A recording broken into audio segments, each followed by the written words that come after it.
உம்மை விட்டா யாரும் இல்லை ஏசையா, உம்மை விட யாரும் இல்லை ஏசையா. சொல்லுவோமா? உம்மை விட்டா யாரும் இல்லை ஏசையா, உம்மை விட ஏசையா. அப்படியே ஒரு வார்த்தை சுபிப்போம். அன்புள்ள தெய்வமே, இந்த ஆசீர்வதிக்கப்பட்ட நல்ல வேளைக்காக உமக்கு நன்றி செலுத்துகிறோம். இந்த நல்ல வேளையில் உம்முடைய நல்ல வார்த்தைகளை தியானிக்க நீர் உதவி செய்கிற கிருபைக்காக உமக்கு ஸ்தோத்திரம் ஆண்டவரே.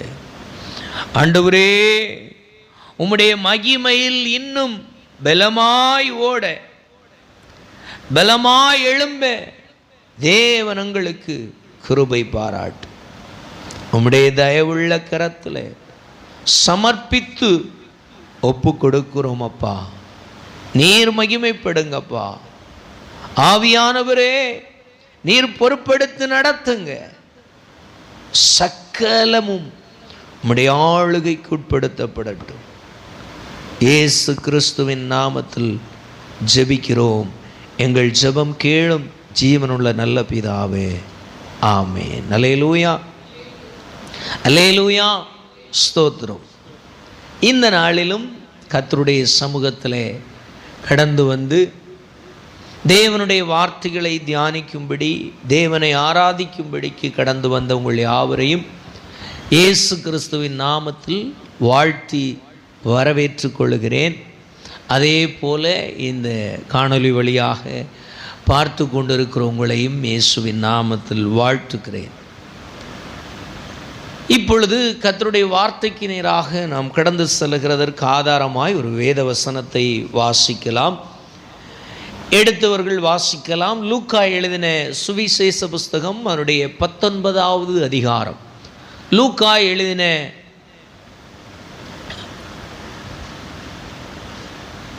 சுவிசேஷ புஸ்தகம் அதனுடைய 19வது அதிகாரம் அதனுடைய 9வது வசனத்தை வாசிக்கலாம்.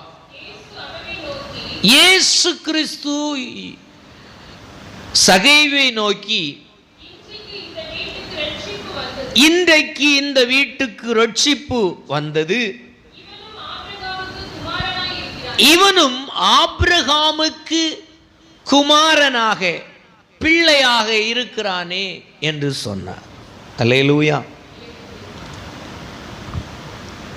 இன்றைக்கு நாம் சிந்திக்க போகிற காரியம் என்ன அப்படின்னா, இழந்து போனதை தேடுகின்ற தேவன். அல்லேலூயா. அவருடைய 10வது வசனத்தை கூட வாசிக்கலாம். இழந்து போனதை தேடவும் ரட்சிக்கவுமே மனுஷ குமாரன் வந்திருக்கிறார் என்று சொல்லி தேவனை குறித்து லூக்கா சொல்லுகின்றார். அல்லேலூயா. எதை இழந்தார் தேவன் என்று சொல்லி நாம் பார்த்தோம் என்று சொன்னால், அவர் தாம் படைத்த அத்தனையும் ஆளுவதற்கும், தான் சிருஷ்டித்த சிருஷ்டிகள் அனைத்தையும் பண்படுத்தவும், அவைகளை பராமரிக்கவும் கண்காணிக்கவும், தன்னை போல தன்னுடைய சாயலை போல ஒரு மனிதனை உண்டாக்கினார். உண்டாக்கின மனிதனை அவரை போல சாயலாகவும் அவருக்கு ஒப்பான மகிமை பொருந்தினாகவும் அவரை போல மகிமை நிறைந்த ஒரு சாயலிலே மனிதனை படைத்தார். படைக்கப்பட்ட முதல் மனிதன் ஆதாம். அந்த மனிதனை படைத்து எல்லாவற்றையும் ஆண்டு கொள்ளும்படிக்கு சொன்னார், பராமரிக்கும்படி சொன்னார். ஒரு அதிகாரத்தை கொடுத்தார். அவனுக்கு வேண்டுமான எல்லாவற்றையும் கொடுத்து வைத்த தேவன் அவனிடத்திலே சொன்னார், இந்த எல்லாம் உன்னுடையதுதான், ஆனால் தோட்டத்தின் நடுவிலே 2 விஷயம் இருந்துச்சு. ஒன்று, ஜீவனை அடையத்தக்கதாக, நித்திய ஜீவனை அடையத்தக்கதாக ஒரு ஜீவ விருட்சம், ஜீவ மரத்தை வைத்திருந்தார். அந்த மரத்தின் கனியை புசிக்கும் நாளிலே நித்திய ஜீவனை அடைந்து கொள்ளத்தக்கதான ஒரு மரம் நின்று கொண்டிருந்தது. அதோடு கூட இன்னொரு மரமும் நின்று கொண்டிருந்தது. நன்மை தீமை அறியத்தக்க ஒரு மரமும், பகுத்து அறியக்கூடிய ஒரு தன்மையை ஒரு மனிதன் தனித்தன்மை கொண்டவனாக மாறும்படிக்கு நன்மை தீமை அறியத்தக்க ஒரு மரமும் நின்று கொண்டிருந்தது. ஆண்டவர் சொன்னாரு, இதோ ஜீவ விருட்சம், இதை புசி என்று சொல்லவில்லை. மாறாக தோட்டத்தின் நடுவிலே ஒரே ஒரு மரத்தை குறிப்பிட்டு சொன்னார். அதோ பார், அந்த மரம் நன்மை தீமை அறியத்தக்க மரம், அந்த மரத்தின் கனியை மாத்திரம் நீ புசிக்க வேண்டாம் என்று சொன்னார். அல்லேலூயா. அங்கேதான் மனிதனுக்கு போராட்டம் ஆரம்பிக்கிறது. அங்கே ஆரம்பித்த போராட்டம் இன்றைக்கு மனிதனுக்குள்ளே மாறவில்லை. அதே போல மனிதன் ஓடிக்கொண்டிருக்கிறார். என்ன நடந்தது? ஆண்டவர் சொல்லிவிட்டு கடந்து சென்றார். அவன் வேலை பார்த்து கொண்டிருந்தான். அவன் தனிமையாய் இருந்ததை கண்ட ஆண்டவர் மனுஷனுக்கு துணையை ஏற்படுத்தி அவனை போல அவனுடைய எலும்பிலிருந்து எடுத்து இன்னொரு உருவத்தை செய்து நாசியிலே ஊதி அவனை போல ஜீவ ஆத்துமாவை கொடுத்து அவனிடத்தில் கொண்டு வந்த பொழுது அவனை போல சாயலுடைய அவனுடைய சரீரத்தை போல தோற்றமுடையவனாய் இருந்தபடினாலே இவள் என்னிலிருந்து எடுக்கப்பட்டபடினாலே மனுஷி என்று சொல்லி பெயரிட்டு அவளுக்கு ஏவாள் என்று பெயரிட்டு தன்னோடு கூட சேர்ந்து அவனும் சேர்ந்து கொண்டான். அல்லேலூயா. அப்படி உருவாக்கப்பட்ட மனிதன் ஒரு பெரிய பரிசுத்தமுள்ள சந்ததியை உருவாக்கும்படிக்கு தேவன் திட்டம் வைத்திருந்தார். ஆனால் அவன் அந்த பரிசுத்த சந்ததியாயிருந்த இடத்திலிருந்து நழுவத்தக்கதாக அவன் ஆண்டவரால் கொடுக்கப்பட்ட பிரமாணமாகிய அந்த நன்மை தீமை அறியத்தக்க விருட்சத்தை தொட்டு புசித்து தான் பரிசுத்தம் தேவ மகிமை உடையவனாயிருந்த அந்த மகிமை இழந்து தான் தேவனை சார்ந்திருந்த ஒரு மகிமை நிறைந்த வாழ்வை முறித்து கொண்டு அந்த உன்னதமான ஜீவ வாழ்க்கையை மரணம் நிறைந்த வாழ்க்கையாய் மாற்றி அன்றிலிருந்து தேவனுக்கும் மனிதனுக்கும் இடையே இருந்த தொடர்பை துண்டித்து அதற்கு பிற்பாடு தானாகவே ஒவ்வொரு காரியத்தையும் பார்த்து கொள்ளக்கூடிய ஒரு சுய வாழ்வுக்குள்ளே மனிதன் தள்ளப்பட்டார். அல்லேலூயா. அன்று வரைக்கும் அவனுக்காக அவன் வேர்வை சிந்தவில்லை, அவன் ஆகாரத்திற்காக வேர்வை சிந்தவில்லை, கடினமான வேலை செய்யப்படவில்லை. அப்படி இருந்த அந்த வாழ்க்கை ஒரு தேவனுக்கு விரோதமான செயலை செய்த மாத்திரத்தில் நீதி உள்ள தேவன் நீதிபதியாக வந்து அந்த இடத்தை விட்டு மனிதனை துரத்தலானார். அல்லேலூயா. அப்படி துரத்தின பொழுது அன்று முதல் தேவன் இல்லாதவனாக மனிதன் தள்ளப்பட்டான். அன்று முதல் தேவன் இல்லாதவனாய் மாற்றப்பட்டு ஆதாம் இஷ்டம் போல வாழ வேண்டிய சூழ்நிலைமைக்கு தள்ளப்பட்டான். காரணம், அதுவரைக்கும் அவனுக்கு இல்லாத அழுத்தங்கள் எல்லாம் தேடி வந்தது. குடும்பத்திற்காக, மனைவிக்காக, பிள்ளைக்காக உழைக்க வேண்டியது, வேர்வை சிந்த வேண்டிய சூழ்நிலை வந்தது. அந்த வாழ்வுக்காக அவன் வேலை செய்ய செய்ய அவனால முடியல. பலவீனம் வந்தது, சுகவீனம் வந்தது, இயலாமைகள் வந்தது, வருத்தங்கள் வந்தது. அந்த மனிதன் தேவனோடு கூட தொடர்பு இல்லாத ஒரு நிலை வந்த பொழுது தேவனோடு கூட இன்னும் தான் உடைக்கப்பட்ட அந்த உறவை, தான் தேவனோடு கூட இருந்த அந்த உயிருள்ள வாழ்க்கையை இழந்து உயிரற்றவனாய் மாறினது போல மரணமுடையவனாக மாறின, பிரிவு உடையவனாக மாறின மனிதன் மீண்டும் தொடர்பை ஏற்படுத்தும்படி முயற்சிக்கின்றார். அல்லேலூயா. அதனால ஸ்தோத்திரம். தேவன் எத்தனையோ ரிக்வெஸ்ட் பண்ணியும் அந்த ரிக்வெஸ்ட் கேட்காம அவர் தன்னுடைய நீதியிலே உத்தமமா இருந்து ஆதாமை தள்ளினதுனாலே ஆதாம் எங்கேயும் தேடி ஆண்டவரை போகவில்லை. காரணம், தேவனை அவ்வளவு மகிமையாய் பார்த்தவன். பாவம் செய்து அதே தேவனை மறுபடியும் அவன் கண்களினால் பார்க்கும் பொழுது, அவருடைய சத்தத்தை தூரத்தில் பார்த்த பொழுதே பயந்து நடுங்கி அவரை காணக்கூடாதவராக இலைகளுக்குள்ளே தங்களை மறைத்து கொள்ளுகிறார்கள். அல்லேலூயா. அது சாதாரணமான விஷயம் அல்ல. அதுவரைக்கும் தேவனோடு கூட இருந்த உறவு அவர்களுக்குள்ளே உடைந்து போனபடினாலே, முறிந்து போனபடினாலே, பிளவுபட்டபடினாலே தேவனை பார்க்க முடியவில்லை, தேவ சத்தத்தை கேட்க முடியவில்லை. அவ்வளவு தூரம் தேவனுக்கும் மனிதனுக்கும் இடைப்பட்ட இடைவெளி உண்டானது ஒரு பாவத்தினாலே. அல்லேலூயா. அப்படிப்பட்ட வித்தியாசம். அதுவரைக்கும் தேவனை முகமுகமாய் கண்டு ஆராதித்தவனே நிற்க முடியாம தூர விலகி பயந்து நடுங்கி ஒளித்து கொண்டிருக்கிறான். ஆனால் இன்றைக்கு நீங்களும் நானும் ஆண்டவரை அறிய வேண்டும், ஆண்டவரை பார்க்க வேண்டும், ஆண்டவரோடு கூட ஓடணும்னு சொல்லுகிற வாழ்க்கை ஈஸியான ஒன்று அல்ல, எளிதான ஒன்று அல்ல. இன்றைக்கு சபைகளும் ஊழியங்களும் ஊழியர்களும் சங்கங்களும் இன்றைக்கு ஸ்தாபிக்கப்பட்டிருக்கிற ஸ்தாபனம் சொல்லுகிறது அல்ல, தேவனுடைய மகிமை.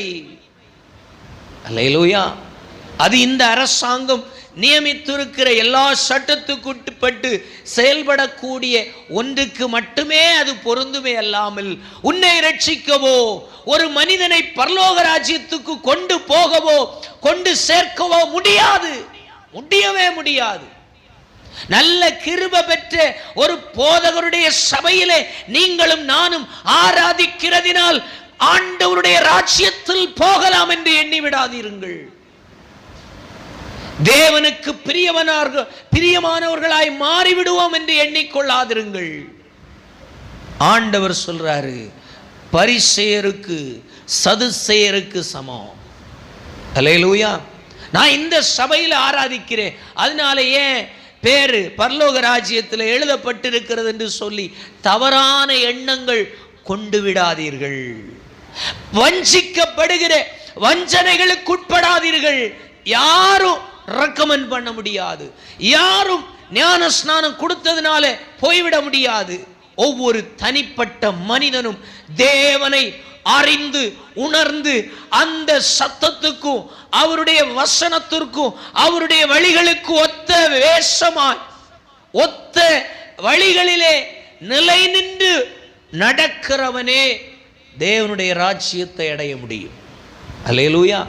இந்த ராஜ்யத்தை அடைய ஒருவேளை ஒரு சபைகளோ சங்கங்களோ போதகர்களோ சொல்லுகிற காரியங்கள் உங்களுக்கு உதவியா இருக்கலாம், வழிகாட்டியா இருக்கலாம்.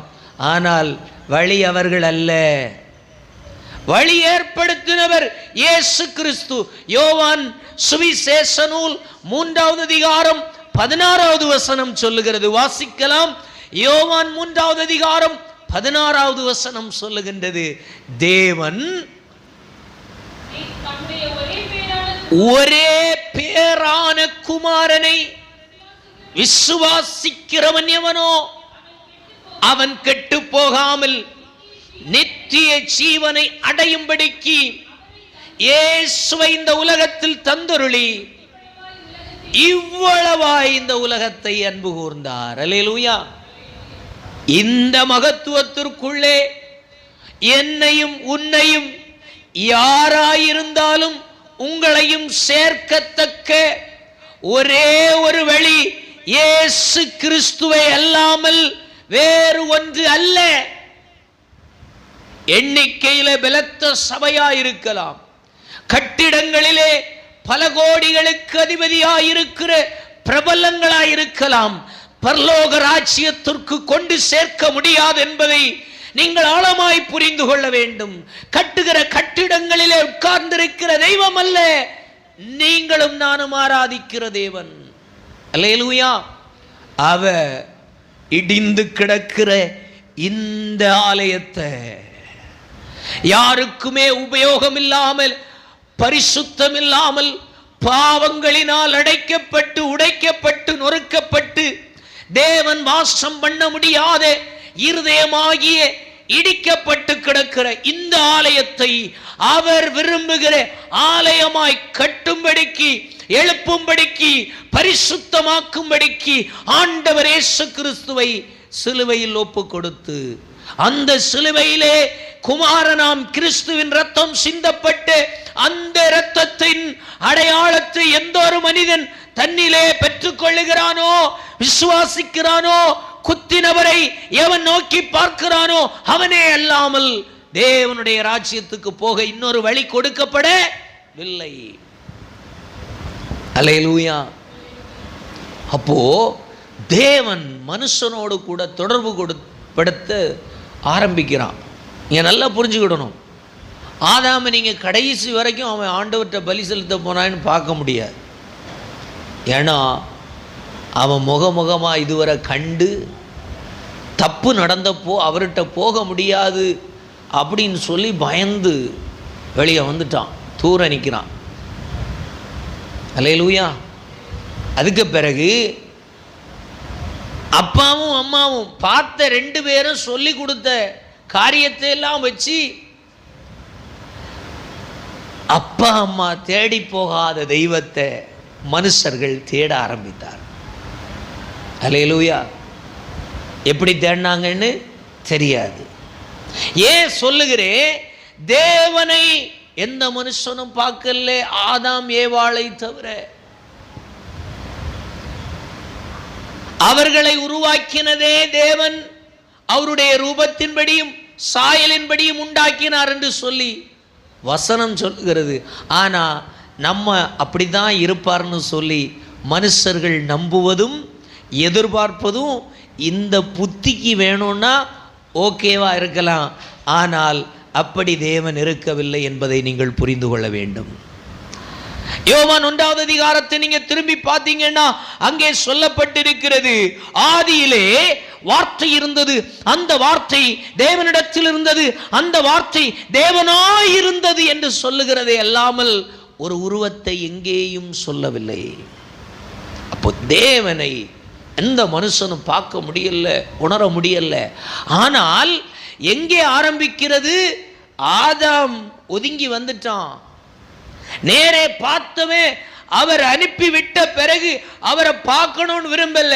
ஏன்னா அவ்வளவு இவனுக்கும் அவருக்கும் வித்தியாசம் இருக்கிறது, பார்க்க வாய்ப்பில்லைன்னு சொல்லி பயந்து நடுங்கி கிட்டையே போகல. ஆனா தெரியும் நம்ம இழந்துட்டோம்.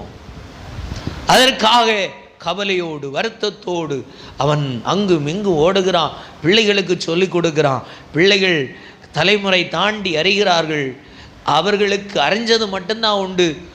ஆதாம் கூட்டிட்டெல்லாம் போகல, அவர்களாகவே கடவுளை நோக்கி பார்க்கிறார்கள். தங்கள் தங்கள் இஷ்டத்தின்படி தேடுகிறார்கள். இப்போ தேடுகிறத பார்த்த ஆண்டவர் மறுபடியும் ஒரு சிலர்கிட்ட கனெக்ட் ஆகிறார். ஒவ்வொருவரும் தங்களுடைய தேடுதலுக்கு ஏற்றாற் போல தேவனை கண்டார்கள். காயின் புறக்கணிக்கப்பட்டான், ஆபேல் ஏற்றுக்கொள்ளப்பட்டான். இப்படி வழி வழியாய் தொடர்கிறது. இப்படி நடந்து கொண்டிருக்கும் பொழுது தேவனும் என்ன சொல்றார் அப்படின்னா, மனுஷனை படைச்சி விட்டுட்டு ஒதுங்கி இருந்த முறிஞ்சி போன உறவுக்காக மறுபடியும் விரும்புகிறார். மனுஷனோடு என்ன செய்யணும்? அவரை போல படைக்கப்பட்ட மனுஷனோடு கனெக்ட் ஆகணும்னு விரும்புகிறார். ஆனால் வசனம் சொல்லுகிறது, ஒருவனும் தேவனுடைய மகிமைக்குள்ள வரவே, எல்லா மனிதர்களும் பாவம் செய்து தேவ மகிமையற்றவர்களாய் இருக்கிறபடினாலே தேவனோடு எவ்விதத்திலும் கனெக்ட் ஆக முடியவே இல்லை. அல்லேலூயா. சிலருக்கு தன்னை வெளிப்படுத்தினார். அவர்கள் மட்டுமே தேவனை அறிந்தார்கள். தேவன் யாருக்கு தன்னை வெளிப்படுத்தினாரோ அவர்கள் பெரிய கிருபைகளை பெற்றார்கள், பெரிய பாக்கியத்தை அடைந்தார்கள். விசுவாச பட்டியலிலே எபிரேயரின் புஸ்தகம் 11வது அதிகாரம் 1 முதல் கடைசி வரைக்கும் படித்து பார்த்தீர்கள் என்று சொன்னார். விசுவாசத்தினாலே எவர்களெல்லாம் தேவனை அடைந்தார்கள், தேவனுக்காய் ஓடினார்கள் என்பதை சொல்லப்பட்டிருக்கிறது. ஒவ்வொருவருடைய வழியும் அனுபவமும் அவர்களுடைய சூழலுமே வேற வேற, ஆனால் தேவன் அவர்களை நடத்தினார். அல்லேலூயா. எந்த மனுஷனும் நான் இதை செய்தேன் அதனால நான் நீதிமானாய் மாறினேன் என்று யாரும் சொல்லல. இதை நீங்க நல்லா புரிந்து கொள்ளணும். ஏன்னா அவர்கள் செய்த கிரியைகளினால் ஆண்டவர் அவர்களை நீதிமானாய் மாற்றவில்லை. தேவன் விரும்பி வந்தாரு, தொட்டாரு, தன்னை வெளிப்படுத்தினாரு. வெளிப்படுத்தினபடி அவன் புரிந்து கொள்ளத்தக்க விதத்தில் தேவனை கண்டார்கள். ஓ, தேவன் இப்படிப்பட்டவர் என்று சொல்லி அறிந்து கொண்டார்கள். அல்லேலூயா. குருடர்கள் 3 பேர் யானையை பார்த்து தடவி ஒவ்வொரு உருவத்தை சொன்னது போல இந்த சம்பவம் இருக்கும். அல்லேலூயா. அப்போ தேவனை கண்டவன் சொல்லுகிறதை அறியாதவர்கள் கேட்கும் பொழுது, ஒருவேளை தேவன் இப்படி இருப்பாரா அப்படின்னு சொல்லுகிறதெல்லாம் கற்பனை அல்லாமல் உண்மை அல்ல, நம்முடைய மனித புத்திக்கு எட்டாதது. ஆனால் தேவன் என்ன செய்கிறார்? நீங்க பார்த்தீங்கன்னா 9வது வசனம் என்ன சொல்லுது? இழந்து போனதை 10வது வசனம் சொல்லுகிறது. லூக்கா 19 ஸ்தோத்திரம் அதனுடைய 10வது வசனம் என்ன சொல்லுகிறது? இழந்து போனதை தேடவும் ரட்சிக்கும் மனுஷகுமாரன். அப்போ தேவன் இழந்து போன மனிதனை தேட ரட்சிக்க எப்படியோ சொல்லி பார்த்தாரு, முடியல, கனெக்ட் ஆக முடியவே. ஆதாம் துவங்கி மனுஷர்கள் தேவனோடு கூட கனெக்ட் ஆக பிரயாசப்பட்டார்கள், முடியல. ஒவ்வொருவருக்கும் நீங்க பாத்தீங்கன்னா செயினா தொடர முடியல. ஏன்னா பாவம் மனுஷனுக்கும் தேவனுக்கும் இடையில இருக்கு. அல்லேலூயா, அல்லேலூயா. அது மிகப்பெரிய சவால். தேவனை வெளிப்படுத்த நிறைய பேர் என்ன நினைக்கிறாங்க அப்படின்னா, நம்ம அறிஞ்சிருக்கிறது எல்லாம் தான் ஆண்டவர் அப்படின்னு சொல்லி, நீ ஜெபம் பண்ணு, உபவாசம் பண்ணு, இப்படி பண்ணு, அப்படி பண்ணு, நான் எவைகளை எல்லாம் அறிந்து எவைகளை எல்லாம் ஆண்டவரிடத்தில் நான் பெற்றிருக்கிறேனோ இவைகளை எல்லாம் நீ செய், அப்ப நீ ரட்சிக்கப்படுவ, அப்ப நீ ஆண்டவருக்குள்ள வர முடியும், அப்ப நீ ஆண்டவர் அறிய முடியும் அப்படின்னு சொல்றாங்க. இல்ல இல்ல, தேவனை தேடுகிற உணர்வுள்ளவன் உண்டோ என்று சொல்லி பரலோகத்தில் இருக்கிற தேவன் உற்று கவனிக்கிறார். பூமியில் இருக்கிற ஒவ்வொரு மனிதனையும் உற்று கவனிக்கிறார். அவனுடைய வழிகளை ஆராய்ந்து பார்க்கிறார். ஆராய்ந்து பார்த்து உணர்வுள்ளவனாய் எங்கே இருக்கிறானோ அவனுக்கு தன்னை வெளிப்படுத்தும்படிக்கு மகிமை நிறைந்த உன்னதமான உயரத்தில் இருக்கிற தேவன் தன்னை அவனுக்கு வெளிப்படுத்த சித்தமாகி, அவன் எந்த இறக்கத்தில், எந்த கீழான நிலையில, எந்த அறியாமையில, எந்த அளவுக்கு நம்மை விட புரியாத உணர முடியாத நிலையில இருந்தாலும் அவனுக்கு தன்னை வெளிப்படுத்துகின்றார். அவன் ஸ்டேஜில் வந்து வெளிப்படுத்துகிறார். அல்லேலூயா. எப்படி அவன் எப்படி புரிந்து கொள்வானோ அவன் ஸ்டைலுக்கு வந்து அவனுக்கு ஈக்குவலுக்கு சர்வ வல்லமையுள்ள தேவன் அந்த சர்வ வல்லமையுள்ள மகத்துவத்தை விட்டு அவனுடைய இருதயத்திலே தேவனை தேடுகிற உணர்வு எப்பொழுது எழும்புமோ அப்பொழுது அவனை ஆண்டவர் சந்திக்கும்படிக்கு அவன் ஈக்குவலுக்கு மகிமை நிறைந்த தேவன் இறங்கி வருகின்றார். அல்லேலூயா. அப்படி வந்ததுல ஒரு உதாரணம் தான் சாமுவேல்.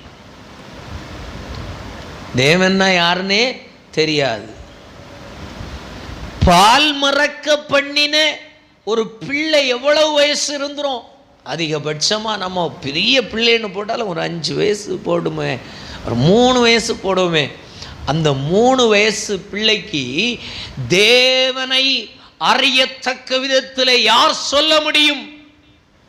ஆலயத்திலே கொண்டு விடப்பட்டான் தாயினுடைய பொருத்தனையினால். அந்த சின்ன பிள்ளைய பார்த்து சின்ன பிள்ளையோடு தன்னுடைய உடன்படிக்கையை ஏற்படுத்த மகிமை நிறைந்த தேவன் இறங்கி சின்ன பிள்ளைய போல வந்து அவன்கிட்ட பேசுகிறார். அல்லேலூயா. சாமுவேலே, இவன் சுத்தி முத்தி பார்க்குறான், ஒருத்தரையும் காணல. ஏலி கிட்ட போறான். அவனுக்கு தெரிஞ்சது எல்லாம் யாருதான்? ஏலி கூப்பிட்டா போகணும், ஏலி செய்ய சொன்னா சொல்லணும், ஏலி எவைகளெல்லாம், இது மட்டும்தான் அவனுக்கு தெரியும். ஆனா இவைகளுக்கு நடுவிலே தன்னை வெளிப்படுத்த விரும்புகிற தேவனை சாமுவேல் பிள்ளை ஆண்டான் அறியவில்லை. ஆனால் அவர் தன்னை வெளிப்படுத்த வந்தார். 3 விஷயம் 3 நேரம் கேட்டப்போ 3வது நேரம் சாமுவேல் போய் ஏலிகிட்ட கேட்டப்போ ஏலி ஒரு கெஸ்ஸிங், ஒரு யூகிக்கிறான். ஒருவேளை கடவுள் பிள்ளையை கூப்பிடுகிறார் போல இருந்து உடனே சொல்லிவிடுறான். இனி அப்படி சத்தம் கேட்டனா ஆண்டவரே சொல்லும், அடியேன் கேட்குறேன்னு சொல்லி அனுப்புகிறான். இப்போ அதை மாதிரி கேட்கும்போ அதே வார்த்தையை அவன் சொல்லுகிறான். ஆண்டவர் மடமடவென்று தண்ணி திறந்து விடுற ஸ்தோத்திர சட்டரில் திறந்து விடுற தண்ணியை போல கடகடா கர்த்தருடைய வார்த்தை சாமுவேலுக்குள்ளே பலமாய் வருகின்றது. யாரு? சொல்லி கொடுத்த ஏலியின் குடும்பத்தை பற்றி வருகிறது. அவன் எல்லாவற்றையும் கேட்டுட்டு எல்லாத்தையும் கேட்டப்போ பயந்து நடுங்கி சொல்லணுமா சொல்லக்கூடாதான்னு சொல்லுகின்ற நிலைக்கு தள்ளப்பட்டான் சின்ன பிள்ளை ஆகிய சாமுவேல். அல்லேலூயா. ஏலிக்கு தெரிஞ்சது இவனுக்குள்ள ஏதோ மாற்றம் இருக்கிறது என்பதை தெரிஞ்சு கட்டாயப்படுத்தி கேட்டு விஷயங்களை புரிஞ்சுக்கிட்டான். சாமுவேல் தீர்க்க தரிசி என்று ஏலிதான் எல்லாருக்கும் சொன்னான். அல்லேலூயா, அல்லேலூயா. தேவன் செயல்படுகின்ற விதங்கள் நான் இந்த உலகம் தெரிந்திருக்கிற வழியில் வருகிறவர் அல்ல. அவர் மனிதனுடைய பலத்திலோ மனிதனுடைய திட்டத்திலோ செயல்படுகிற ஒரு மனிதன் அல்ல. அல்லேலூயா. நல்லா புரிஞ்சுக்கிடணும். தேவன் மனிதனை தேடிக்கொண்டிருக்கிறான். இழந்து போனதை ரட்சிக்கும்படிக்கு எங்கே யாரிடத்துல வர்றான்? சக்கேவிடத்தில் இயேசு வருகிறார். அங்கே சொல்லுகின்றார், இவனிடத்தில் எதுக்கு வரணும்? அவர் சொல்லுகின்றார், இவனும் ஆபிரகாமுடைய சந்ததி. அல்லேலூயா. யாரு? சகைவை பார்த்து இயேசு சொல்லுகிறார், இவனும் ஆபிரகாமின் சந்ததியாய் இருக்கிறானே. அல்லேலூயா. 9வது வசனத்தை வாசிக்கலாம். இன்றைக்கு இந்த வீட்டுக்கு ரட்சிப்பு வந்தது இவனும் ஆபிரகாமின் குமாரனாயிருக்கிறான். ரட்சிக்கப்பட்ட மனிதன் யாராயிருக்கலாம்? பிறப்பின்படி, வளர்ப்பின்படி, நடந்ததன்படி, தெரிஞ்சதுபடி, ரெக்கார்டு படி எல்லாம் எதுவாயிருக்கலாம். விசுவாசித்த மனிதனை தேவன் சொல்லுகின்றார். ரட்சிப்பு வந்த மனிதனை பார்த்து சொல்லுகிறார், இவனும் இன்று முதல் ஆபிரகாமின் குமாரனாயிருக்கிறார். அல்லேலூயா, அல்லேலூயா. வாசிக்கலாம். 1 யோவான் கலாத்தியரின் புஸ்தகம் 3வது அதிகாரம் 29வது வசனம் இப்படியாய் சொல்லுகிறது. கலாத்தியரின் புஸ்தகம் 3வது அதிகாரம் 29வது வசனத்தை வாசிக்கலாம்.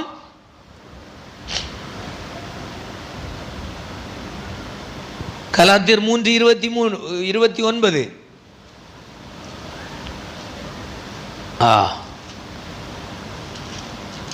வாசிக்க கேட்கலாம். ஆதலால் விசுவாசம் 29 என்ன சொல்லுது?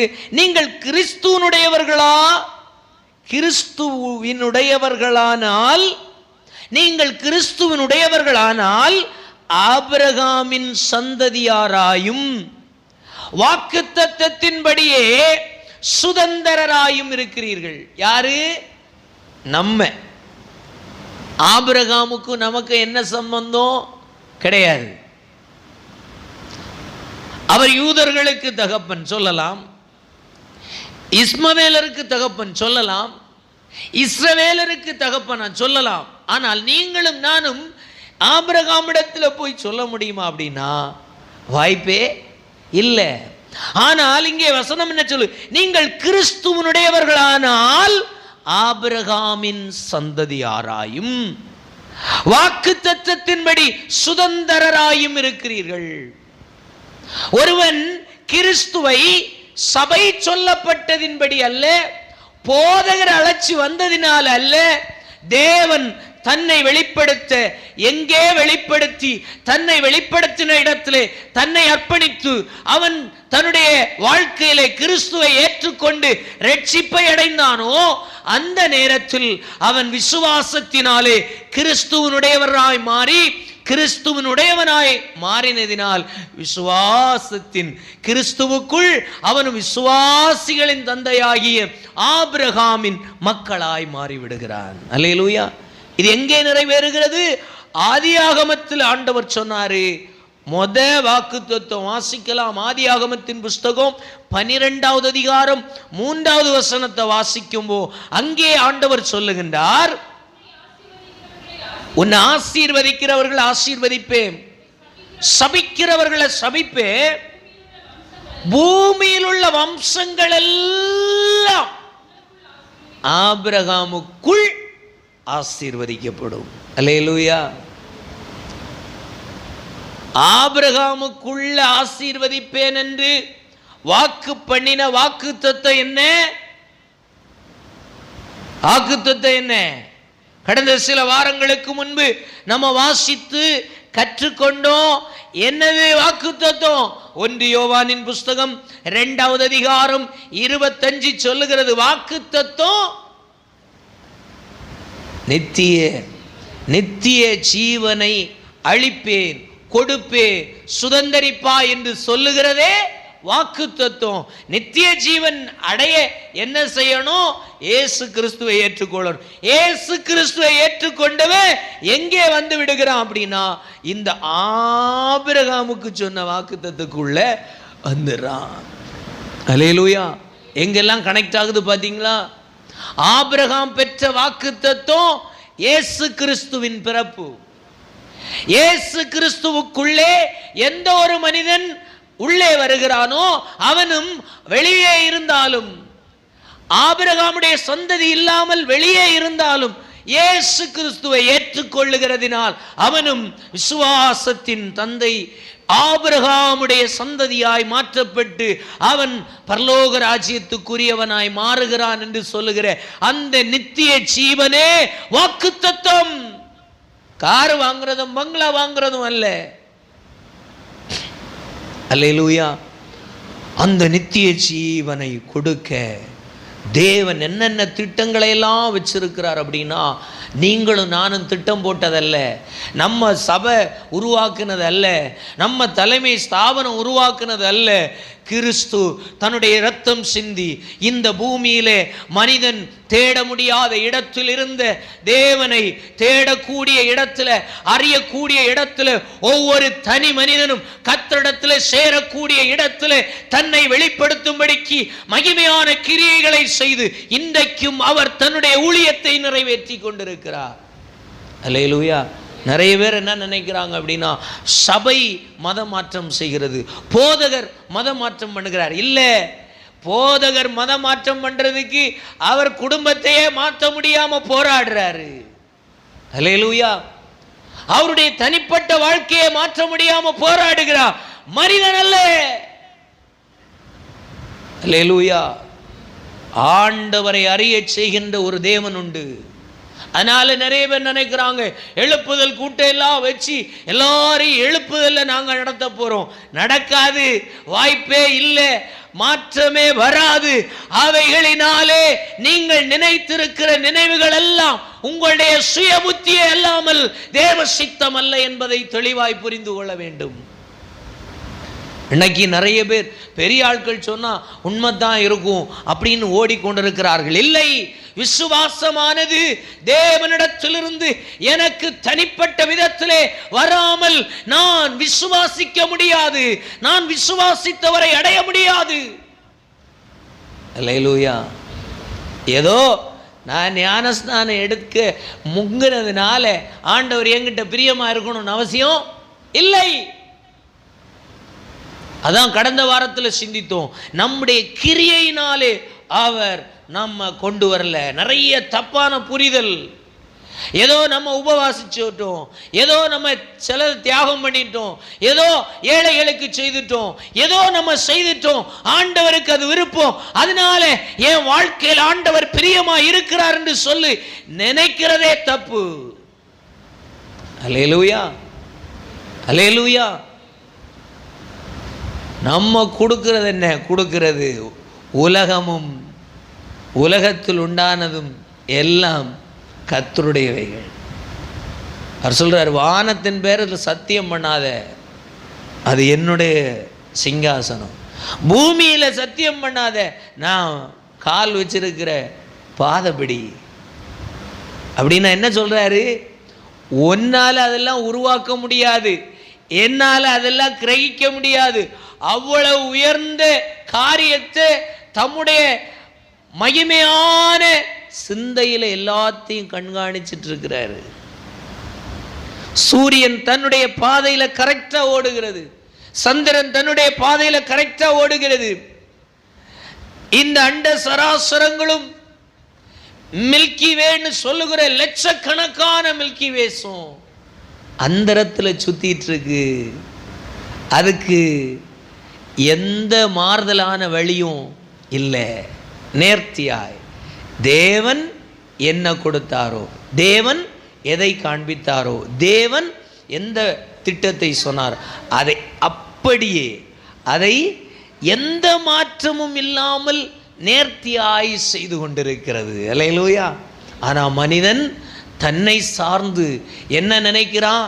நான் கட்டுற கோயில் தான் பெருசு, நான் கட்டுற ஆலயம்தான் பெருசு, நான் உபவாசிக்கிற உபவாசம் தான் பெருசு, நான் ஆராதிக்கிற ஆராதனை தான் உண்மை. அதனால ஒவ்வொருத்தனையா கூப்பிட்டு கூப்பிட்டு வாயா வாயான்னு கூப்பிட்டு இருக்கிறாங்க. அங்கே எல்லாம் ரட்சிப்பு. அங்கே வர்றதுக்கு ஒருவேளை எண்ணிக்கை கூடலாம். தேவனுக்கும் மனிதனுக்கும் தொடர்பு ஏற்படுகின்ற, ஒரு உறவு ஏற்படுகின்ற, ஒரு பரிசுத்தம் உண்டாக்குகின்ற, அவனுடைய வாழ்க்கையில மாற்றம் ஏற்படுத்துகின்ற வல்லமை வசனத்தை உரிமையாய் கொண்ட மனுஷகுமாரனுக்கே அல்லாமல் வேறு ஒருவனுக்காலும் கொடுக்க முடியாது.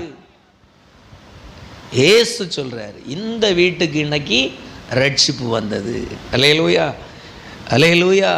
அந்த 29 கலாத்தியர் 3:29 முதல்ல கிறிஸ்துவனுடையவராய் மாற்றுகிறது. கிறிஸ்துவனுடையவராய் ஒருவன் மாறின உடனே ஆபிரகாமின் சந்ததியாய் மாறுகிறான். ஆபிரகாமின் சந்ததியாக மாறும்போ வாக்குத்தத்தத்துக்கு சுதந்திரவாளியாய் நீங்களும் நானும் மாறுகிறோம். வாக்குத்தத்தம் என்ன? திருப்பியும் வாசிக்கலாம். 1 யோவான் 2வது அதிகாரம் 3வது வசனத்தை வாசிக்கும்போ அங்கே சொல்லுகிறது. வாக்குத்தத்தம் என்ன? நித்திய ஜீவனை இந்த உலகத்தில் மனிதனாய் பிறந்த எல்லோரும் அனுபவிப்பதே அவர் நமக்கு அளித்த வாக்குத்தத்தம். இது யாருக்கு சொன்னாரு? ஆபிரகாமிட்டே சொல்லிட்டார். என்ன சொன்னார் வாக்குத்தத்தம்? உனக்குள்ளே, உனக்குள்ளே சகல வம்சங்களும், அல்லேலூயா, சகல வம்சங்களும் அப்படின்னா பிறப்பிக்கப்பட்டிருக்கிற சகல ஜனங்களும் உனக்குள்ளே ஆசீர்வதிக்கப்படும் அப்படிங்கிறது வாக்குத்தத்தம். உனக்குள்ள நித்திய ராஜ்யத்தை உடையவர்களாய் மாறுவார்கள் என்று சொல்லுகிறது தான் அவருடைய திட்டம். அல்லேலூயா. கலாத்தியரின் புஸ்தகம் 5வது அதிகாரம் 24வது வசனத்தை வாசிக்கலாம். கலாத்தியரின் புஸ்தகம் 5வது அதிகாரம் 24. ரெண்டாவது விஷயத்தை கவனிக்கணும். கிறிஸ்துவனுடையவர்கள் தங்கள் மாம்சத்தையும் ஆசை இச்சைகளையும் சிலுவையில் அறைகிறார்கள். அல்லேலூயா. இப்போ ஒரு 3 காரியத்தை மட்டும் சொல்றேன். ஒன்று, இந்த விசுவாசித்தவர்கள், தேவனை அறிந்தவர்கள், ரட்சிக்கப்பட்டவர்கள் யார் அப்படின்னு சொன்னா, ஒரே ஒரு வார்த்தை நம்ம பார்த்தது போல யோவான் அதிகாரம் 3வது அதிகாரம் 16வது வசனம் சொல்லுகிற அந்த நித்திய ஜீவனை அடையத்தக்கதாக தம்முடைய குமாரனை விசுவாசிக்கிறவன் ரட்சிப்புக்குள்ளே வருகிறான். அல்லேலூயா, அல்லேலூயா. ஆபிரகாமுக்கு சொன்ன அந்த வாக்குத்தத்தத்துக்கு உடன் சுதந்திரபாளியாக மாறுறதுக்கு கீவேடா இருக்கிறது யோவான் 3:16. அல்லேலூயா.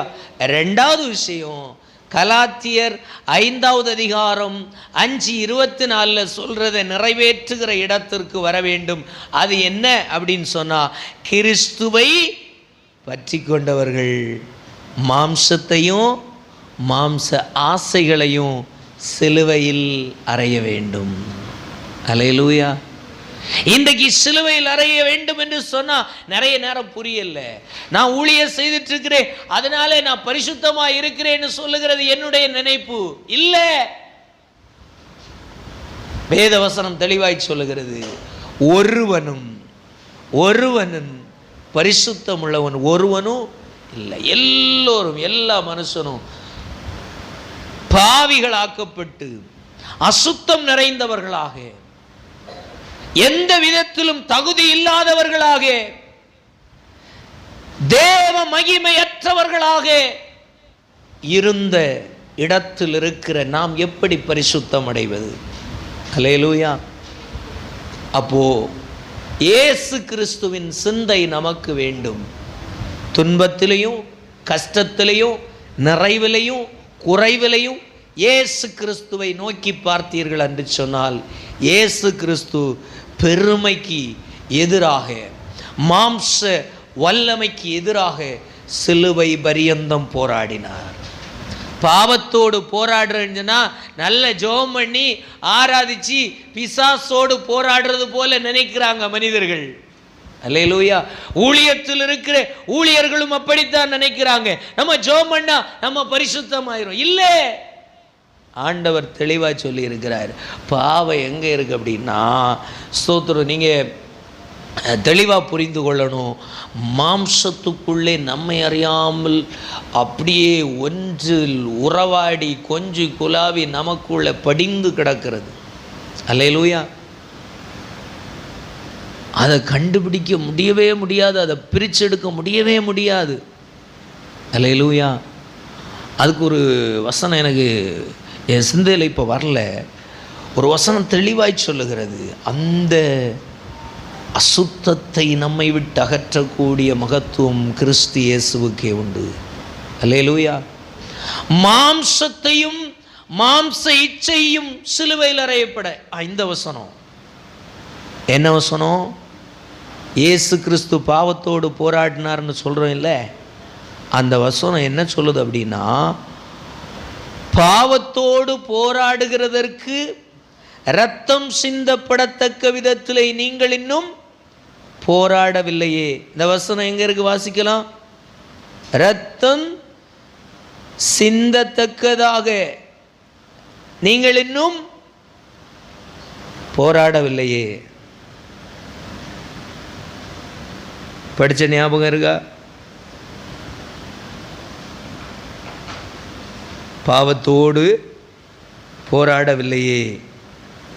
எனக்கு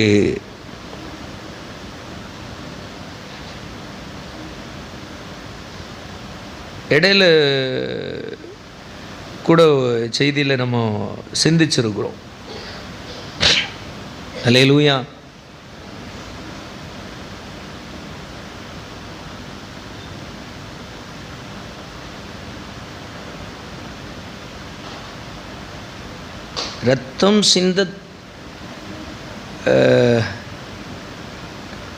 இரத்தம் சிந்தத்தக்கதாக நீங்கள் இன்னும் பாவத்தோடு எபிரேயர் எபிரேயர் 12வது அதிகாரம், எபிரேயரின் புஸ்தகம் 12வது அதிகாரம் அதனுடைய 4வது வசனம் சொல்லுகிறது, பாவத்துக்கு விரோதமாய் போராடுகிறதில் இரத்தம் சிந்தப்படத்தக்கதாக நீங்கள் இன்னும் எதிர்த்து நிற்கவில்லையே.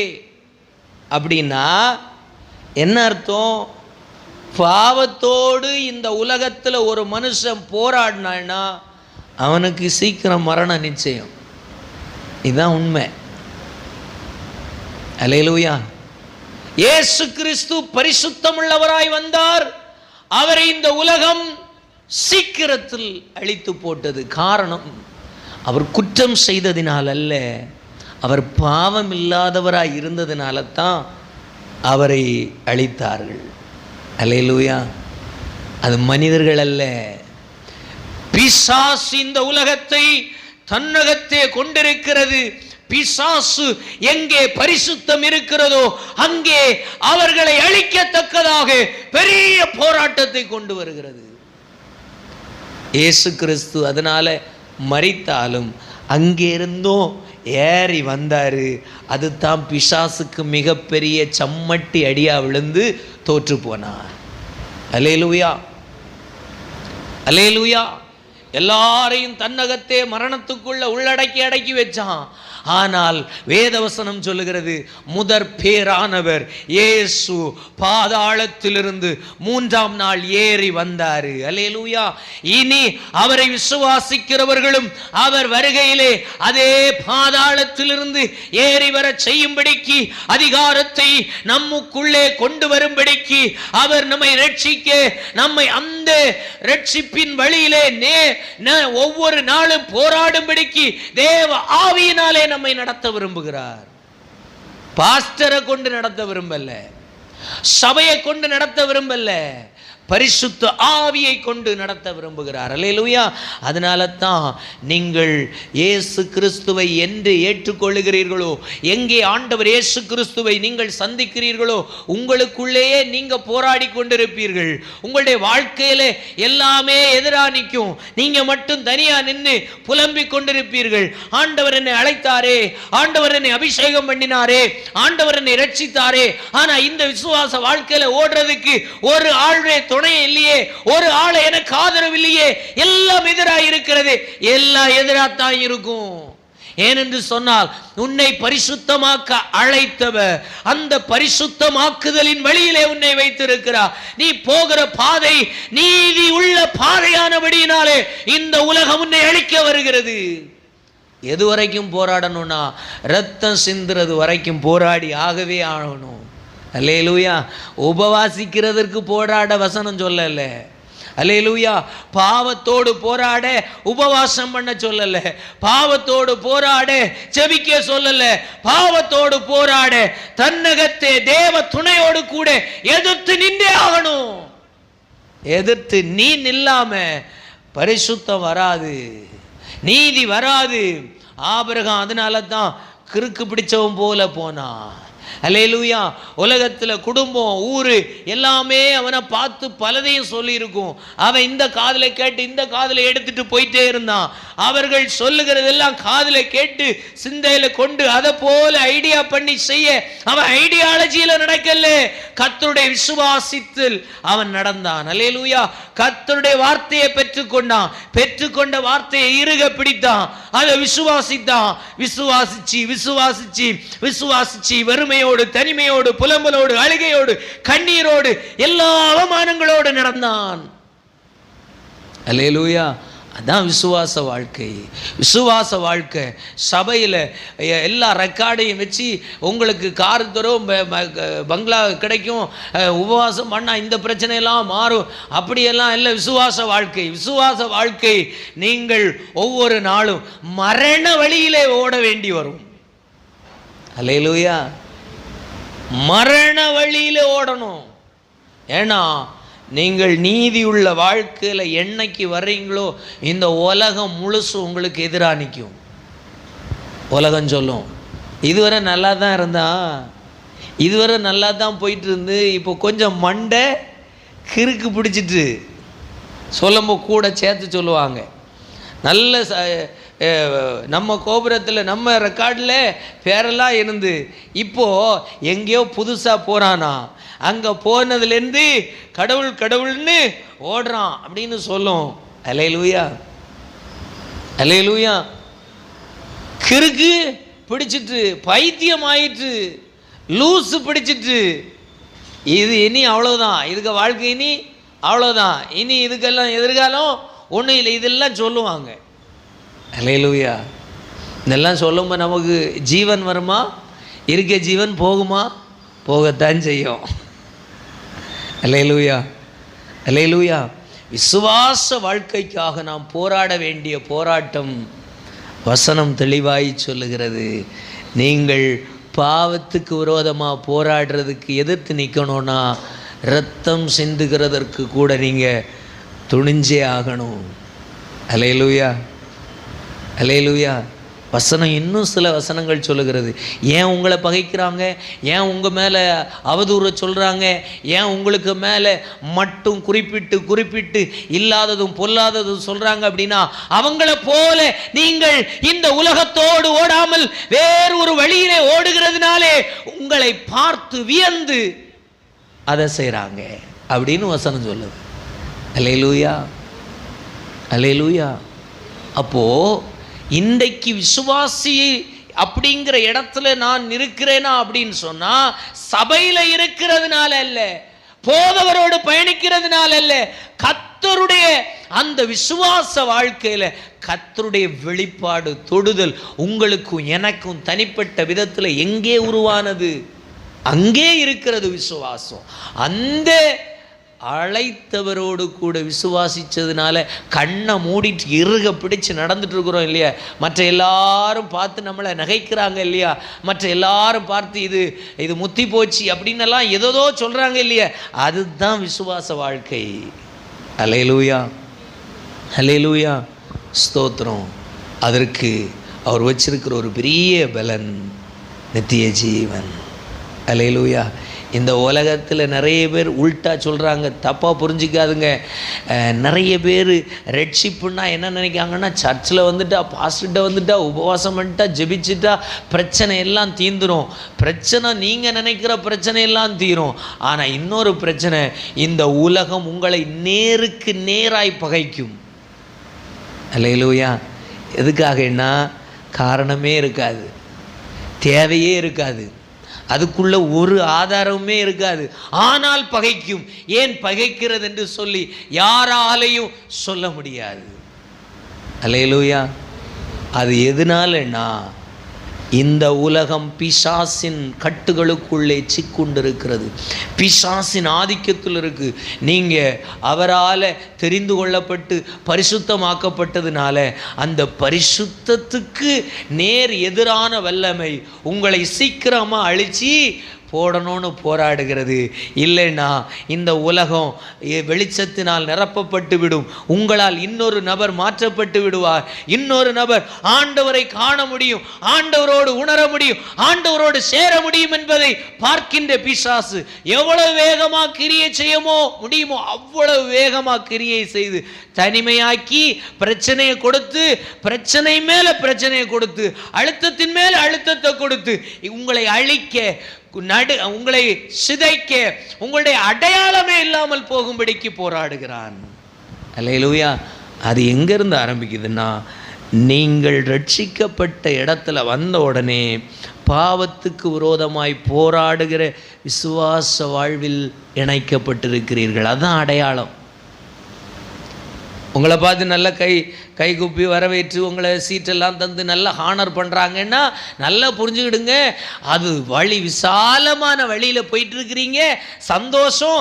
சில நேரம் நான் சொல்கிறது புரியாது, ரொம்ப சந்தோஷம். 1000 ஸ்தோத்திரமும் உங்களுக்கு செலுத்துகிறேன். ஆனால் நான் ஒன்று சொல்லிடுறேன், இங்கே போகிறது பெரிய மரண வழி, ஒரு பெரிய பாதாளத்துக்கு நேர வழியில் நடந்து கொண்டிருக்கிறீர்கள், ஆபத்துக்கு நேர நடந்து கொண்டிருக்கிறீர்கள். உங்களுடைய விசுவாச வாழ்க்கை, நீங்கள் பிடித்திருக்கிற விசுவாச வாழ்க்கை எல்லாம் சரிதான், நீங்கள் சொல்கிற உபதேசம் எல்லாம் சரிதான், எல்லாம் சரிதான், ஊழியம் செய்கிறதெல்லாம் சரி. ஆனால் நீங்கள் போகிற வழியோ மரண வழியில் போயிட்டு இருக்கிறீங்க. அல்லேலூயா. இன்றைக்கு உங்களை சீர்தூக்கி பாருங்கள். எங்கே நின்று கொண்டிருக்கிறீர்கள்? தேவன் இழந்து போனதை தேடி வந்து கொண்டே இருக்கிறார்.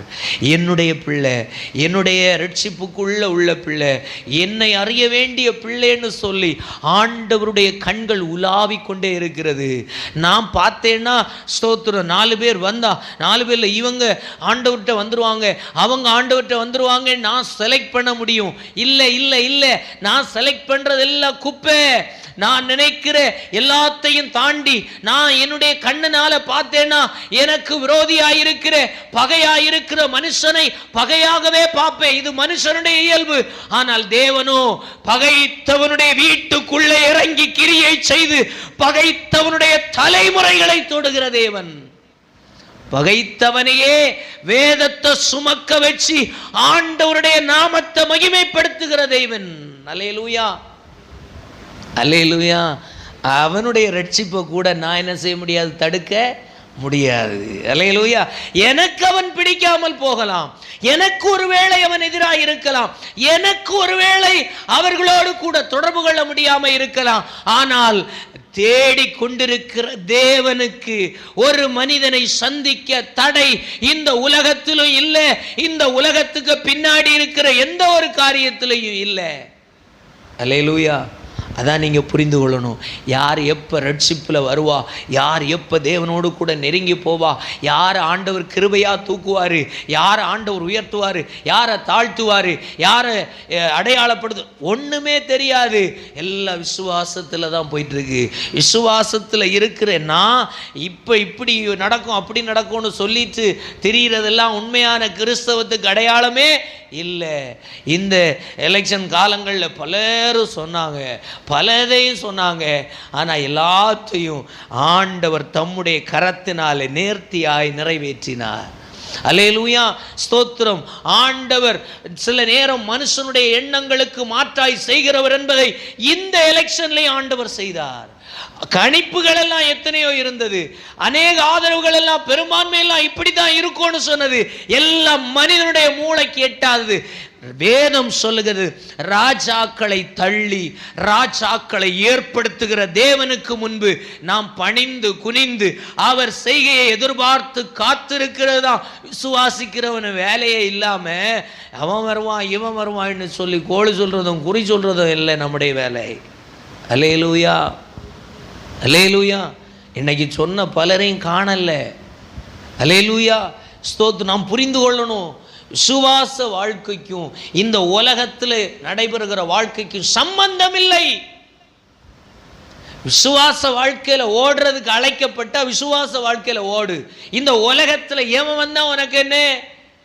தேவனுடைய கிரியை தடுக்க நினைக்கிற மனுஷன் எம்மாத்திரம். இந்த உலகத்தில் நிறைய பேர் நினைக்கிறாங்க, அவனை வச்சு இவனை வச்சு இப்படி எல்லாம் பண்ணிடலாம், ஒருத்தனை வச்சு ஒன்றும் பண்ண முடியாது. தேவன் நாசியில சுவாசம் உள்ளவனுடைய நாசியை பிடுங்கிறதற்கு இமை பொழுது போதும். அல்லேலூயா. நிறைய பேர் நினைச்சிட்டு இருக்கிறாங்க, இந்த கட்சி வந்தா ஊழியமே செய்ய முடியாது. எந்த கட்சி வந்தாலும் தேவன் தம்முடைய ஊழியத்தை சரியா செய்து கொண்டே இருக்கிறார். என்ன கொண்டு ஊழியத்தை எல்லாம் ஆண்டவர் கட்டணும்னு பூலாங்குளத்தில் தலைவி ஒன்றும் இல்லை. அல்லேலூயா. என்ன கொண்டு கட்டணும்னு நினைச்சிருந்தா செய்வாரு, என்ன கொண்டுதான் செய்யணும்னு அவருக்கு தளபதி ஒன்றும் இல்லை. என்ன போல 1000 இந்த பூலாங்குளத்தில் எழுப்ப தேவனால முடியும். அவர் தேவன் என்பதை பொறுத்திருந்து பார்ப்போம். அல்லேலூயா. அவர் கர்த்தர் என்பதை பொறுத்திருந்து பார்ப்போம். அது ஏதோ நான் சொல்றது படி அல்ல, நான் சிந்திக்கிறது போல அல்ல. தேவனுடைய சித்தத்தையோ தேவனுடைய செயலையோ ஒரு மனிதன் கண்டதும் இல்லை, ஒரு மனிதனுடைய இருதயத்தில் தோன்றதும் இல்லை. பைபிள் தெளிவாய் சொல்லுகிறது. அல்லேலூயா. அதை மிஞ்சி நான் சொல்லுவேனா அது பாவத்தினால் உண்டாயிருக்கு. வேத வசனம் தெளிவாய் சொல்லுகிறது, சொற்களின் மிகுதியினால் பாவம் இல்லாமல் போகாது என்று சொல்லி எண்ணிக்கொள்ளாதிருங்கள். ஓ ஸ்தோத்திரம். இந்த தேவனுடைய பிள்ளைகளே, இந்த நாட்களில் ஓடுகிற ஓட்டங்கள் தேவனுக்கு விரோதமாய் ஓடிக்கொண்டிருக்கிற சபையே மறுபடியும் எச்சரித்து சொல்லுகிறேன், எல்லோரும் ஓடுகிறது போல நீயும் நானும் ஓடுகிறதற்கு அழைக்கப்படவில்லை. தேவனிடத்தில் முதல்ல சரண்டர் ஆகு. தேவனே இல்லாம தேவனுடைய பிள்ளைன்னு நீ எப்படி ஓட முடியும்? உன் விசுவாசத்தை எனக்கு நீ தான் சொல்லணும். ஆண்டவர் என்ன அழைச்சார்னு சொல்லணும். அல்லேலூயா. ஆண்டவர் என்ன ரட்சித்தார்னு நான் தான் சொல்லணும். அல்லேலூயா. இன்னொரு சொல்ல முடியாது. என்ன ரட்சித்ததுக்கு அடையாளம் எனக்குத்தான் தெரியும். அந்த அடையாளத்தை சொல்லி இன்னொருத்தனை மாற்ற முடியாது. அல்லேலூயா. அது அவர் கையில் இருக்கு. அல்லேலூயா. நம்ம ஜெபம் பண்ணுவோமா? ஆண்டவர் தம்முடைய பராக்கிரமம் உள்ள கரத்தை இந்த நாட்களில் தேசத்தில் கட்டளையிடணும். அவர் ரட்சிக்கிற தேவன். அவர் இன்றைக்கும் அவருடைய வல்லமை குறைந்து போகவில்லை. அவருடைய மகிமை இன்றைக்கும் மாறவில்லை. காரணம், இன்றைக்கும் தேவன் அநேகரை தனக்குள்ளே ரட்சித்து கொண்டே இருக்கிறார். அவருடைய வல்லமை குறைந்து போகவில்லை. அவருடைய மகிமை மாறவில்லை. அவர் அன்றைக்கு எப்படி இருந்தாரோ அதே வண்ணமாக, அதே மகிமையோடு, அதே வல்லமையோடு இன்றைக்கும் தம்முடைய ஜனத்தை தான் அழைத்து ரட்சித்து கொண்டே இருக்கிறார். தனக்குள்ளே மாற்றிக்கொண்டே இருக்கிறார். தன்னை போல நீதிமான்கள் ஆக்கி கொண்டே இருக்கிறார். எந்த மனுஷனுக்கு கீழையும் அவர் அதை செய்யவில்லை. அவர் தம்முடைய பரிசுத்த ஆவியினாலே, அவர் தன்னுடைய ஸ்தோத்திர குமாரன் இயேசு கிறிஸ்து சிந்தின இரத்தத்தினாலே அநேகரை மீட்டு கொண்டே இருக்கிறார், அழைத்து கொண்டே இருக்கிறார், ரட்சித்து கொண்டே இருக்கிறார், சேர்த்து கொண்டே இருக்கிறார். அது எந்த மனுஷனுடைய சிந்தைக்கு உட்பட்டதும் அல்ல. அப்படியே ஒரு வார்த்தை செபிப்போமா? ஆண்டவரே, இன்றைக்கு நாங்கள் கேட்ட வசனத்தின்படி இழந்து போனதை தேடுகின்ற தேவன் ஒருவர் உண்டு. இழந்து போனதை தேடவும் ரட்சிக்கவும் மனுஷகுமாரன் வந்திருக்கிறார். அந்த மனுஷகுமாரனுக்கு எல்லை இல்லை. பூட்டிய வீட்டுக்குள்ளேயும் வரமாட்டேன்னு சொல்லி இறுக்கி வைத்திருக்கிற கற்பாறைய போல கடினமாக்கி வைத்திருக்கிற இருதயத்தையும் உடைத்து மாற்ற என் தேவனால் கிரியை செய்ய முடியும் என்பதை ஆண்டவர் இந்த வருடங்களிலேயும் தேவன் தம்முடைய கிரியையினால் செய்வீராக. மனிதன் எம்மாத்திரம் ஆண்டவரே, நாசியிலே சுவாசமுள்ள மனிதன் எம்மாத்திரம். உம்முடைய ரட்சிப்புக்கு விரோதமா ஆண்டவரே தோற்று போன பிசாசு எம்மாத்திரம். தேவனுடைய ராஜ்யத்தின் கட்டுமானங்களை, தேவனுடைய ராஜ்யத்திற்கென்று எழுப்பப்படுகிற விசுவாச மார்க்கத்தாரை ஆண்டவரை தடுக்கவும் இந்த உலகத்தில் உம்முடைய வல்லமைக்கு முன்பு யார் நிற்க முடியும்? ஆண்டவரே, நீர் உம்முடைய மகிமையுள்ள கரத்தை வெளிப்படுத்துவீராக. ஆண்டவரே, இன்றைக்கு கேட்ட வார்த்தைகளின்படியே நீர் இன்னும் செய்து கொண்டிருக்கிற கிருபைக்காய் ஸ்தோத்திரம். குறிப்பாக எங்கள் சபையில செய்வீராக, எங்கள் கிராமத்தில் செய்வீராக. ஆண்டவரே, நினிவே பட்டணத்தாரை போல வலது கைக்கும் இடது கைக்கும் வித்தியாசம் தெரியாம, பாவத்துக்கும் அசுத்தத்துக்கும் வித்தியாசம் தெரியாம ஆண்டவரே அநேக ஜனங்கள் தங்களுடைய பொல்லாத வழியில் ஓடிக்கொண்டிருக்கிறார்கள். அவர்கள் ஓடுகிற ஓட்டம் பொல்லாதது என்பது அவர்கள் அறியும்படிக்கு நீர் அவர்களை சந்திக்கத்தக்கதாக ஒரு பெரிய ரட்சிப்பை எங்கள் கிராமத்தில் தாரும் ஆண்டவரே, எங்கள் மாவட்டத்திலே தாரும் ஆண்டவரே, எங்கள் தாலுகாவிலே தாரும் ஆண்டவரே, எங்க இந்திய தேசத்திலே தாரும் ஆண்டவரே. காரணம், உம்முடைய வசனம் சொல்லுகிறது, பக்தி உள்ளவனை கர்த்தர் தமக்காக தெரிந்து கொள்ளுகிறார் என்று சொல்லி. ஆண்டவரே, நீ சொல்லி இருக்கிறீரே, எங்கள் தேசம் பக்தி நிறைந்த தேசம். ஆண்டவரே, பக்திக்காக ஜீவனையும் ஆண்டவரை கொடுக்கிற தேசம். பக்திக்காக கிழித்து கொண்டு ரத்தம் சிந்தி எதையோ செய்கின்ற எங்கள் தேசத்தில் நீ ரத்தம் சிந்தி சம்பாதித்த ரட்சிப்பை அறிந்து கொள்ள ஒரு பெரிய பாக்கியத்தை தந்தருளும். மனுஷ சித்தத்தினாலோ புருஷனுடைய இஷ்டத்தினாலோ பிறவாமல் தேவனால் பிறந்த ஒரு கூட்டத்தை நீர் எழுப்பும்படிக்கு ஜெபிக்கிறோம். இன்றைக்கு வார்த்தைகளை கவனித்துக் கொண்டிருக்கிற ஒவ்வொரு பிள்ளைகளுக்காக ஜெபிக்கிறோம். தொலை தூரத்தில் இருந்து ஆண்டவரே இந்த காணொலியை காண்கின்ற ஒவ்வொரு பிள்ளைகளுக்குள்ளும் நான் கர்த்தரால் அழைக்கப்பட்டிருக்கிற அந்த அழைப்பில் நிலைநிறுத்தப்படத்தக்கதாக நான் இன்னும் இன்னும் இன்னும் விசுவாசத்தில் கர்த்தரோடு இணைய எனக்கு உதவி செய்யும் என்று சொல்லி கர்த்தரோடு சேரட்டும் ஆண்டவரே. இன்றைக்கு சபைகளும் சங்கங்களும் ஆண்டவரே ஊழியர்களும் பல நேரத்தில் கர்த்தரோடு சேர முடியாதபடிக்கு தங்களையே கெடுத்துக் கொள்ளுகிற நிலைகள் பெருகி வருகிற இந்த காலகட்டத்தில், இந்த கடைசி காலகட்டத்தில் எங்களை அப்படிப்பட்ட தீமைக்கு விலக்கும் ஆண்டவரே. எங்கள் சபைகளை அப்படிப்பட்ட தீமைக்கு விலக்கும் வஞ்சகமான ஆண்டவரை ஓட்டத்திற்கு, வஞ்சகமான வழியிலே ஆண்டவரை போகாதிருக்கும்படிக்கு உம்முடைய நல்ல ஆவியானவர் சபையாய் நடத்த உதவி செய்வீராக. எங்களை தாழ்த்துகிறோம். எங்கள் பெயர் புகழ் ஆண்டவரே வேண்டாம் ஆண்டவரே. உம்முடைய ராஜ்யம் கட்டப்பட, உம்முடைய சித்தம் பரலோகத்தில் எப்படி தடையில்லாமல் செய்யப்படுகிறதோ அதே வண்ணம் இந்த பூமியில் உம்முடைய சித்தம் செய்யப்படத்தக்கதாக உம்முடைய சமூகத்திலே ஆண்டவரே உம்மை நோக்கி நிற்கிறோம். எங்களுக்கு பலன் இல்லை, எங்களுக்கு போராட சத்துவம் இல்லை, எங்களுக்கு திறமை இல்லை, கிருபை இல்லை. ஆனால் இவைகளோடு மாற்றங்களை கொண்டு வர வல்லமை படைத்து நீர் எங்கள் தேசத்தில் இறங்குவீராக. இன்னும் வல்லமையா இறங்கும். பிசாசின் கோரங்கள் குடும்பங்களில் போராடி கொண்டிருக்கிறது ஆண்டவரே. இளைய சமுதாயங்களுக்குள்ளே ஊடுருவி செயல்படுகிறது. அறியாமைகள், இயலாமைகள், தவறான புரிதல்கள், தவறான தொடர்புகள், ஆண்டவரே தவறான நட்புகள், தவறான செய்கைகள், தவறான சுபாவங்கள், இவைகளை எல்லாம் பிடித்து கொண்டு எல்லாரும் போகிற வழியிலே ஓடுகிற அந்த ஓட்டம் வேண்டாம். மாற்றம் தாரும் ஆண்டவரே. மனிதனால மாற்றம் தர முடியாது. அரசு ஆண்டவரே செய்கின்ற செயல்களினாலே மாற்றத்தை ஒரு மனிதனுக்குள்ளே கொண்டு வர முடியாது.